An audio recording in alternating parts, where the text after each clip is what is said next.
Hello there everyone, my name is Nathan Birch. In this video today I'm going to go through all of our computer setup for the course. So let's go ahead and start with downloading VS Code. So I have this downloaded on my local machine. I have a virtual machine pulled up here. The only thing that's here already is Google Chrome. I am going to have you guys install Google Chrome. Okay, so there are instructions on how to do that. That will be pretty much the only thing that's not included in this tutorial today.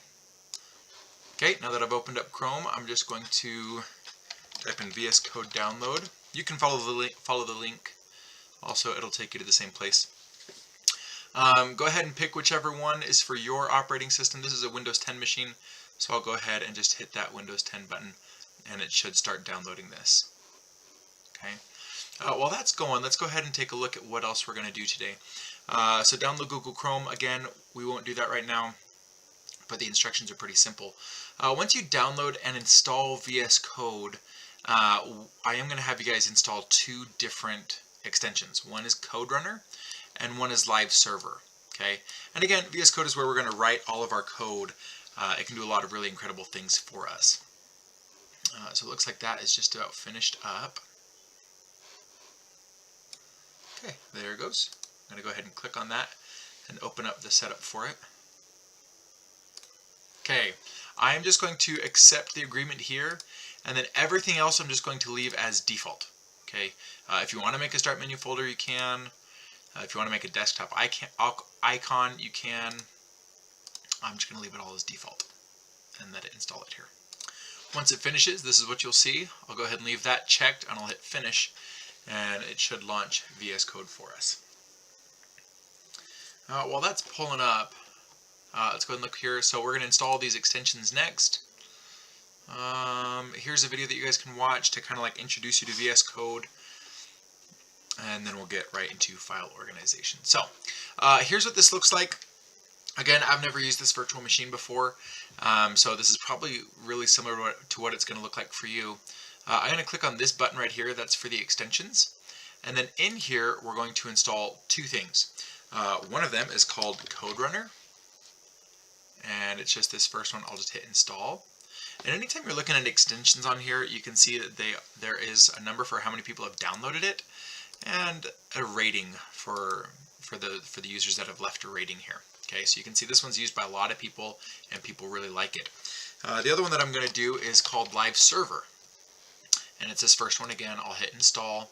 You can see again, a lot of people use it, and they seem to really like it. Okay, this will make our development really, really easy and really streamlined. While this is going, to get back to my File Explorer, I can just hit this button right here, and it says you have not opened a folder yet. I'm going to go ahead and open a folder, and what I would recommend that you do is go ahead and create a folder. Now you can do this in your documents, you can do this on your, any place on your computer. I guess I'll go ahead and just do it in my documents for now. But for the class, I would just give the class a name. Maybe I'll just say JavaScript 1, okay, because that's this class. So I made that folder, and then I'll go ahead and hit select folder to open that folder here in VS Code. These little pop-ups you can go ahead and just close. But you can see now that folder name is showing up right here. And then if I click on this button, it'll add files in here or add folders in here. It's pretty slick. Okay, so anytime, all my code will just show up here in this File Explorer, which will make it really easy to navigate.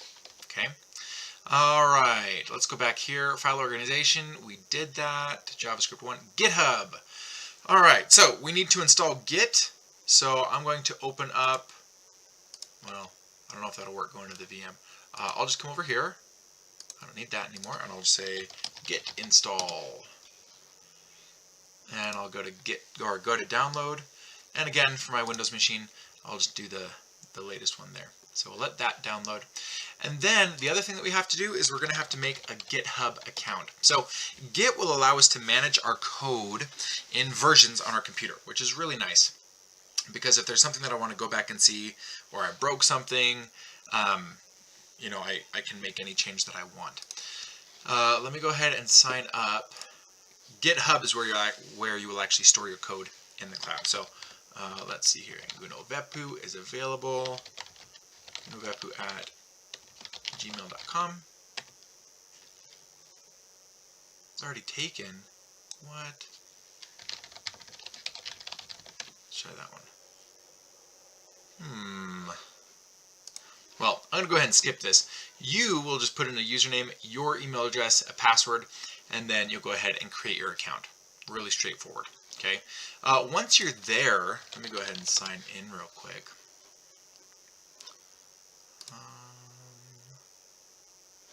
Sign in. So I'll go ahead and sign in, and then I'll come right back here. Real quick, let me just open Git. We'll get this installer going so that we can get that done and all ready to go for the rest of our tutorial today. All right, so I just signed in. There's what GitHub looks like, and then this opened up. I'll go ahead and we'll just walk through this. Again, I'm just doing all the default stuff for the Git installation. If you want it on the desktop, go ahead. I'm not going to right now. If you want to start menu folder or not. Next. Yeah, just all defaults. This is all great.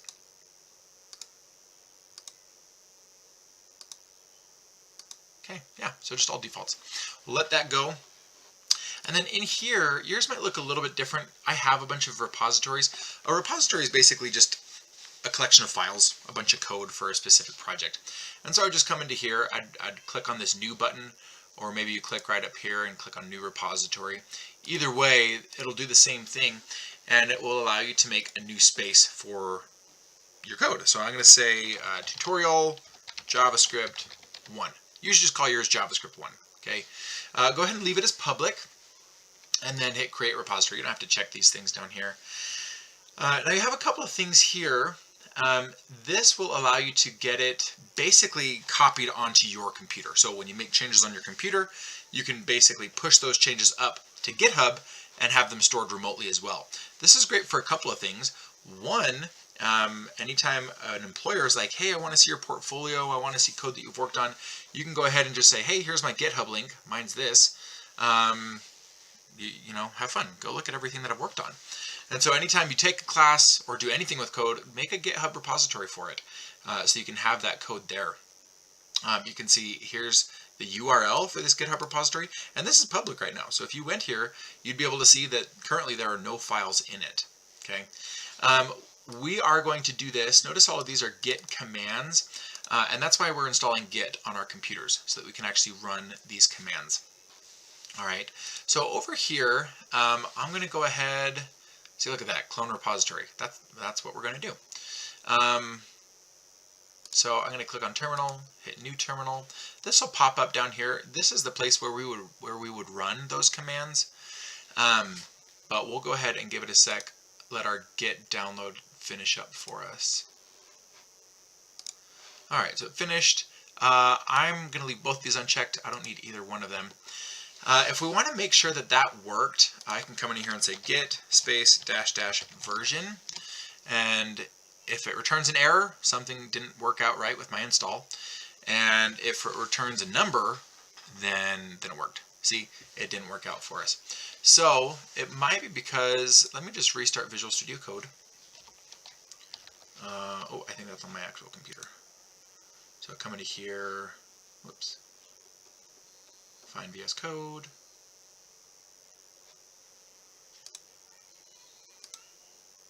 I would totally pin this to your taskbar or put it on your desktop or wherever you want it. All right, so we've reopened this, and let's see if this works this time. So git -- version. All right, this just froze up on me, so let me go ahead and try something else. So I'm going to open up our command prompt, which is basically the same thing, just outside of VS Code. And I'm just going to type in git version, and you can see it worked. Okay, that means Git has been installed successfully on our computer. Okay, so now I'm going to copy this, and if you want to go through these steps, you totally can. But I'm going to come over here, I'll hit clone repository, and yes, that's the one we'll do. And then it'll ask me for a folder to put it in, so I made my JavaScript 1 folder in my desktop, or in my documents folder, so I'll say that's the one I want to clone into. And here's my repository. Okay, you can see tutorial JavaScript 1. And so then in here, I could go ahead and say, hey, I want to make a new file. I could say hello.html. Okay, and there's my first file. There's my first HTML file. All right, just so I don't get ahead of myself, let's look around. GitHub account, check. Install Git, check. Checked our version, check. Create a new repository, check. Set it up on our computer, check. That was nice. That's the link we copied, and that's it for our setup. Okay, that's all you technically have to do. Let's go ahead and do one more thing. So in here, I have a new file. Look how VS Code colored this green. This U means that it's been updated. I created this file, which shows in green. If I modified a pre-existing file in my GitHub repository or my Git repository, it would show in yellow. And if I delete one, it'll show in red. So in here, cool little hotkey for you guys, if I just do an exclamation mark and click on this or hit tab or enter, it'll go ahead and give me a little HTML template, if you will. I could put my first paragraph in here and say, this is going to be an awesome class. And then I'll hit Control S to save it. Right here in File, you can just save it. All right. Now, I want to run this. I'm going to right click and I'll say Open with Live Server. That's one of the extensions that we installed. It says server started at port 5500. It should open up in the browser. I guess we'll give it a sec. Yeah, oh good. There it goes. Look at that. This is going to be an awesome class. This is my first HTML file in here. You can see this document text is coming from this document title right there. And so this is working. If I change this, I could copy this line of code and paste it a couple of times and save it. And you can see it automatically updated that page. Really, really nice. Okay. Now, I want to push this to our repository. It looks like my terminal's not wanting to work. I think it might have something to do with this virtual machine. Oh, good. It's working. All right, I got to make sure that I'm inside of this folder. Right now I'm inside of JavaScript 1. And so I'm going to say cd tutorial, and I'll just hit tab because that's the only folder I'm going to hit enter, and now I'm in there. Alternatively, you can right click on this and say open in integrated terminal, and that would do the same thing. Okay. Now that I'm in here, I'll say git status, and that will show me what, if anything, has changed in this Git repository. And says, hey, you added this new file, hello.html. I'll say, sweet. I'm going to add it by saying git add dot. That'll add everything and allow me to get ready to commit this into my repository. So I'll say git commit. I'll say hello tutorial, and I'll commit that. Now anytime, if I go back, and I'll show you guys this in the GitHub repository, but I can actually go back to any previous commit and like revert my code if I wanted to. And then the last thing is just git push, and that should be all we have to do. I'll just type in git push. And what git push will do is actually push it to my remote repository, which is in GitHub. So I'm going to close that, and we'll give this a second to run that. Okay, it's saying, so this just popped up. I didn't even realize that. Sign in with your browser. So this is just because I'm about to push it. I'm about to save this code somewhere. And so it wants to make sure that I am who I say I am. So I'm going to say sign in with your browser. And it should just sign me in automatically because I'm already signed in my browser. Please complete authentication in your browser.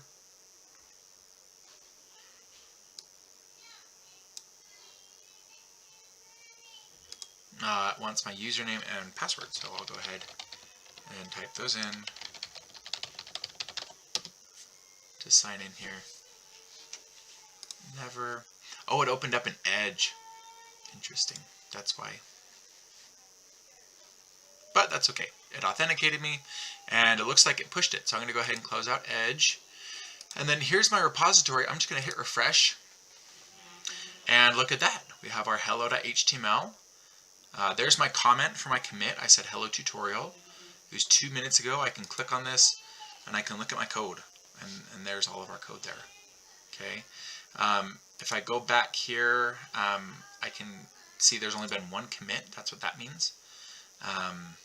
And so yeah, all my code's here. So when you guys are submitting your assignments throughout this course, and any other course that you guys do with me, oh, there goes my VM.